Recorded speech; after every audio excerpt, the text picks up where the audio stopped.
Dead on the spot ang isang driver ng motorsiklo na kinilalang si Joel Ginto, habang dead on arrival naman sa Maribeles District Hospital ang isa pa na kinilalang si Alexander D. Mapiles matapos na banggain ng isang pampasaherong bus sa Maribeles, Bataan. Sugatan naman ang dalawa pang biktima na kapwa isinugod sa Maribeles District Hospital.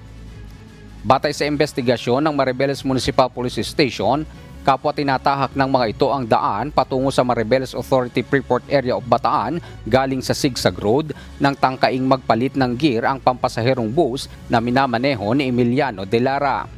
Gayunman, hindi umano ito gumana kung saan nanatili lamang ito sa neutral hanggang sa hindi na kumagat ang preno kaya nabangga ang tatlong motorsiklo. Dito sa may Sigsag, papunta ng sakop ng area ng AFAB ito eh. Itong minibus, according sa driver, habang siya ay mag-change gear, nawalan ng gear yung kanyang sasakyan at napunta lang sa neutral. Nung ina-apply niya na yung brake, dahil pababa nga yung kanyang travel, ay nawalan na siya ng control sa brake. Hanggang sa according sa kanya, hindi na nag-apply yung brake. At doon naman nagkataon, habang pababa na siya, sa harap niya may tatlong motorcycle.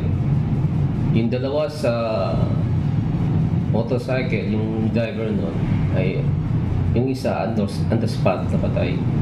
Yung isa naman, habang nung dinala sa ospital, doon ay tinignan dead on arrival.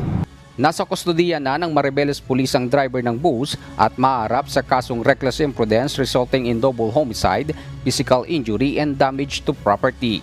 Paalala naman ng mga otoridad sa mga motorista, palaging siguruhin nasa maayos na kondisyon ang mga sasakyan bago bumiyahe upang makaiwas sa matinding aksidente. Mel Aquino humahataw sa balita ngayon.